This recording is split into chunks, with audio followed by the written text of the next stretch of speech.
Feliz 2026. E olha, seja muito bem-vindo à nossa primeira análise do ano aqui no MacroChain. Feliz ano novo e que começo, hein? Que começo. O ano mal começou e a gente já tem uma virada de roteiro assim espetacular nos mercados. 2025 terminou com um certo pessimismo, né? Especialmente para o Bitcoin. Terminou meio para baixo, sim. Mas bastou a virada do calendário para o otimismo voltar com tudo. Parece que o mercado tirou umas férias bem curtas e já voltou com o apetite totalmente renovado. A mudança de sentimento foi quase da noite para o dia. Exatamente. E é isso que a gente vai investigar hoje. A nossa missão é entender o que está por trás dessa virada. Vamos mergulhar nos dados macro que saíram nos últimos dias, analisar a força impressionante que impulsionou o Bitcoin e as altcoins. E olhar para frente, claro. Claro. Olhar para a semana que vem, que já chega com desafios importantes, principalmente uma chuva de desbloqueios de tokens. Então a grande pergunta é, essa nova onda de otimismo é sustentável ou é só uma euforia de ano novo? É a pergunta de $1 milhão, ou no caso do Bitcoin, de $100 mil, né? O cenário está montado para uma disputa interessante entre uma demanda forte e uma oferta que está prestes a aumentar. Perfeito. Então vamos começar pelo começo, olhando para o retrovisor. A virada do ano trouxe dados econômicos que, à primeira vista, parecem contar histórias assim, completamente diferentes. Um cenário meio misto, né? Totalmente. De um lado, os pedidos de seguro-desemprego nos Estados Unidos, lá em 31 de dezembro, vieram bem abaixo do esperado, 199 mil. Isso mostra que o mercado de trabalho continua superaquecido. Um sinal de força da economia, sem dúvida. O que normalmente poderia até gerar um receio de que o Banco Central, o Fed, precisasse ser mais duro nos juros. Pois é. Mas aí, logo em seguida, no dia 2 de janeiro, saiu o PMI industrial, aquele índice que mede a saúde da indústria. E ele mostra uma leve desaceleração. Isso marca 51,8.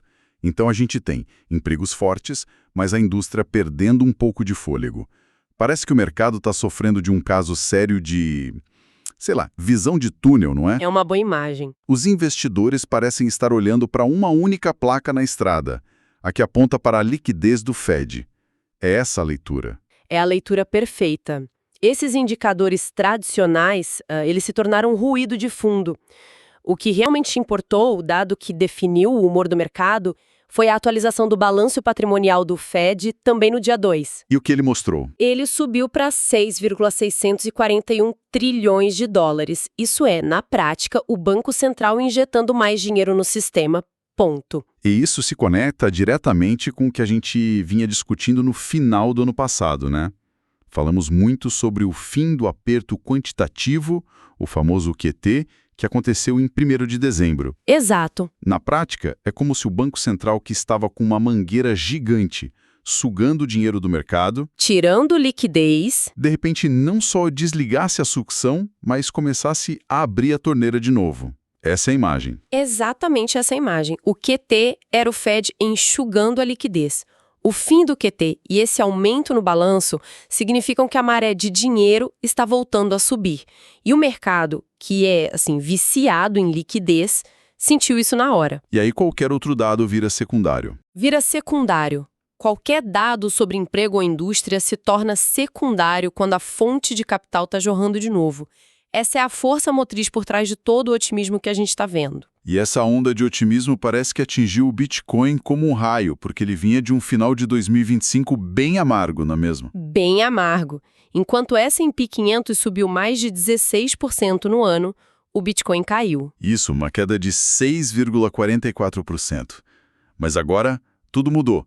Depois de se segurar naquela faixa entre 85 e 94 mil dólares, ele rompeu com força a resistência de 93.471 dólares e já está brigando ali perto dos 93.875. E o mais importante, esse movimento não é especulativo, ele é validado por um fluxo de capital institucional massivo. Os ETFs, né? Os ETFs.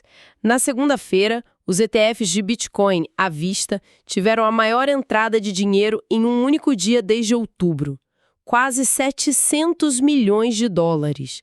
É um volume brutal. Uau! E, ao mesmo tempo, um outro dado chama a atenção. Vimos uma saída líquida de quase 13 mil bitcoins das corretoras. O que na prática significa que os grandes players não estão só comprando o ETF, eles estão comprando o ativo real e tirando das exchanges para guardar nas próprias carteiras. Exato. Isso mostra uma convicção de longo prazo, certo? Reduz a quantidade de Bitcoin disponível para venda imediata. Perfeito. É o oposto do comportamento de um trader de curto prazo. É um movimento de acumulação estratégica. Eles estão tirando as fichas da mesa, o que sinaliza que não pretendem vender tão cedo. Isso cria um choque de oferta positivo que dá um suporte muito forte para os preços. E essa maré alta não levantou só o barco do Bitcoin. Vimos algumas altcoins com um desempenho assim espetacular. A SUI, por exemplo, subiu quase 15%, batendo ali na casa de 1,94. Um belo movimento. E o XRP, que vinha de um longo período de baixa, finalmente rompeu essa tendência e superou os 2,14 dólares. Mas aqui me parece que são duas histórias bem diferentes. Como assim? O rally do XRP parece ter um motor mais fundamental, com o uso da rede aumentando, transações diárias chegando perto de 1 milhão. Já a SUI parece ser mais um caso de pura injeção de capital. É uma leitura justa? É uma ótima leitura e ela nos diz muito sobre o momento atual do mercado. O caso do XRP é um exemplo clássico de preço seguindo o fundamento. O rompimento técnico foi importante, mas ele veio acompanhado de um aumento real na atividade da rede. Isso dá mais sustentação. Certo. Já o caso da SUI é um reflexo direto dessa nova onda de liquidez. O indicador Shaking Money Flow, que basicamente mede o fluxo de dinheiro entrando e saindo de um ativo, está altíssimo para a SUI. Indicando uma forte pressão compradora. Exato. Muito capital encanando, o que impulsiona o preço. Ambos são positivos, mas nascem de fontes diferentes. Entendi. Então, o cenário está montado. O dinheiro do Fed está de volta ao jogo e os grandes investidores institucionais também. Isso nos leva à parte da análise. Se a gente conectar esses pontos, o que essa combinação de macro favorável e demanda institucional renovada significa para o começo de 2026? Significa que temos um alinhamento de astros que não víamos há algum tempo. Uma análise da Bitfinex que li recentemente aponta para dois outros fatores macro que estão jogando a favor do Bitcoin. Quais seriam? Primeiro, a curva de juros do Tesouro Americano. Por muito tempo ela esteve invertida, um sinal clássico de recessão à vista, e agora está se inclinando, voltando ao normal. Historicamente, isso é positivo. Ok. E o segundo? Dólar americano, que é o grande concorrente do Bitcoin como reserva de valor. Ele enfraqueceu cerca de 9% desde o início de 2025. O que é fascinante nisso é a razão pela qual a curva de juros está se normalizando, né? Não é porque o mercado está super otimista com o crescimento da economia. Exato. Esse é o ponto crucial. A inclinação vem de incerteza sobre a inflação futura e principalmente de preocupações com a situação fiscal do governo americano, a dívida crescente. Ah, entendi. E em um cenário de desconfiança com a moeda e com a gestão fiscal do governo, ativos que são digitalmente escassos e que não podem ser impressos à vontade, como o Bitcoin... Li o relatório deles que projeta uma nova máxima histórica para o Bitcoin já no primeiro semestre de 2026. O argumento principal é que estamos deixando para trás o antigo ciclo de 4 anos, que era muito ligado ao halving, e entrando de vez na era institucional. A demanda agora seria estrutural. Isso. E a gente vê isso na prática, não é só teoria. A acumulação corporativa segue a todo vapor. A strategy do Michael Saylor, que é quase um sinônimo de comprar Bitcoin, fez mais uma aquisição e agora tem quase 740 mil BTCs. Impressionante. E o mais interessante é ver esse movimento se sofisticando.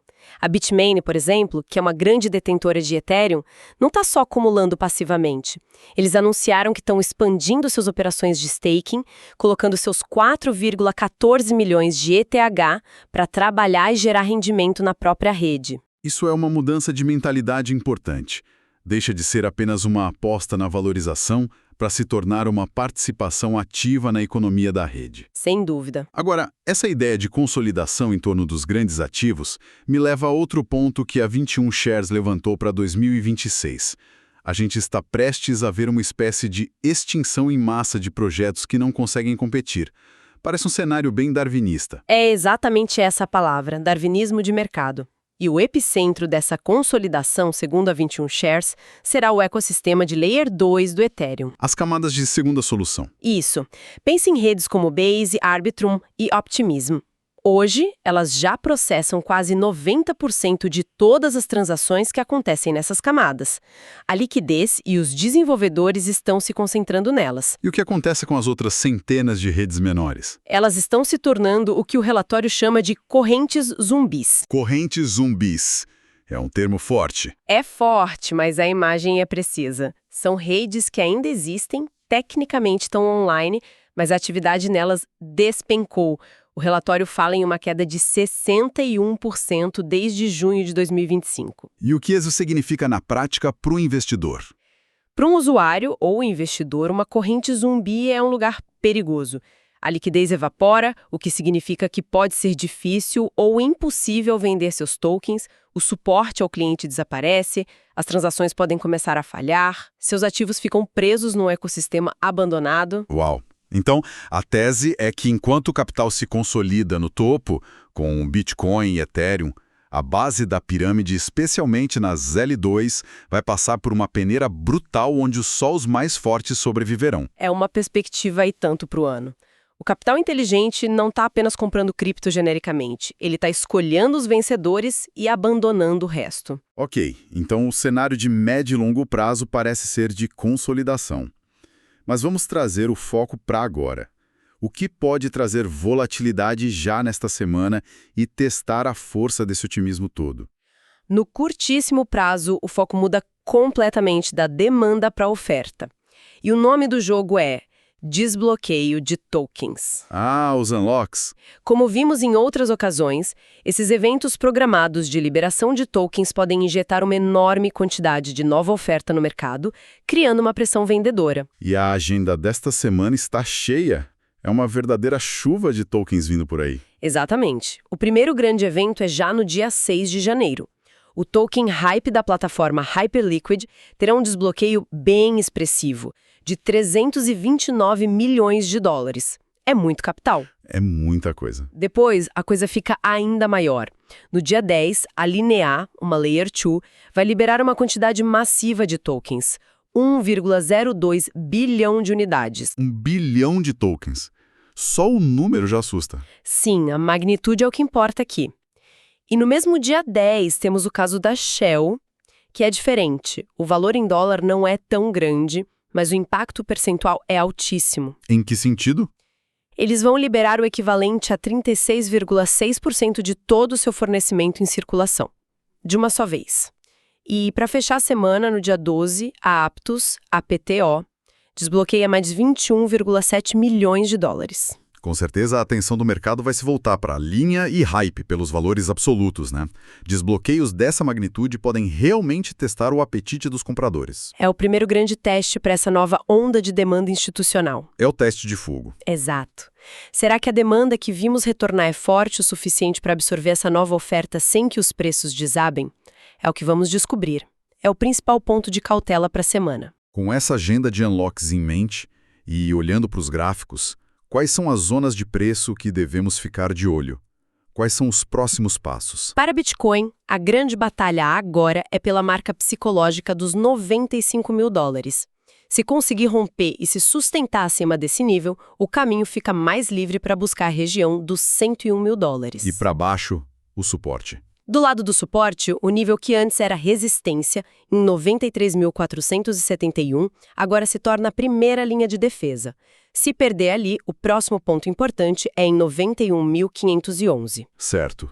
E para as altcoins que se destacaram? SUI e XRP. Para a SUI, a resistência imediata está em 1,96 dólares. Se romper, o alvo se torna um número redondo de 2 dólares. O suporte principal está em 1,75. Ok. Já para o XRP, que mostrou bastante força, Os próximos alvos para cima são 2,20 e 2,28 dólares. O crucial para ele é não voltar a negociar abaixo de 1,97, que era a antiga linha de tendência de baixa. Manter-se acima disso confirma a reversão. E no calendário macroeconômico, temos alguma decisão importante do Fed ou algum dado que possa chacoalhar o mercado? A boa notícia para os otimistas é que o calendário macro está bem tranquilo nas próximas semanas. A próxima reunião do Comitê de Política Monetária do Fed, o FOMC, é só no dia 28 de janeiro. E a expectativa de pausa, né? Sim, o mercado já precifica majoritariamente que eles farão uma pausa nos cortes de juros. Isso significa que, sem um grande catalisador vindo da economia tradicional, o mercado cripto fica mais entregue à sua própria dinâmica. O que torna os fluxos dos ETFs e principalmente o impacto desses desbloqueios de tokens ainda mais importantes como direcionadores de preço. Exatamente. A briga será interna, por assim dizer. Bom, acho que conseguimos montar um panorama bem completo. Para resumir, então, o que fica claro é que começamos 2026 com o pé direito, impulsionados por uma base macro de mais liquidez e um retorno triunfal da demanda institucional. Revertendo completamente o pessimismo do final do ano. Totalmente. A grande questão que paira no ar agora é se essa força compradora será suficiente para absorver a imensa pressão vendedora dos desbloqueios de tokens que vem por aí. Precisamente. E isso me leva a uma reflexão final para começarmos o ano. Com o fim do QT e o capital institucional fluindo, a narrativa de alta parece muito sólida. Parece sim. A grande consolidação do mercado. Um momento em que apenas os projetos mais fortes, com casos de uso claros e comunidades engajadas, sobreviverão. A fase do darwinismo de mercado que a gente comentou. Exato. Então, a questão para se pensar neste início de ano não é apenas o mercado vai subir. Talvez a pergunta mais importante seja, dentro desse mercado, quais ativos estarão aqui para capturar esse valor no longo prazo e quais se tornarão as correntes zumbis, irrelevantes e esquecidas pelo caminho? Uma ótima reflexão para começar o ano com o pé no chão. Esta foi a nossa análise aqui no MacroChain. Um ótimo 2026 para todos nós. Se você gostou dessa discussão, por favor, considere avaliar e compartilhar nosso programa. Isso ajuda muito outras pessoas a nos encontrarem. Um excelente 2026 e até a próxima.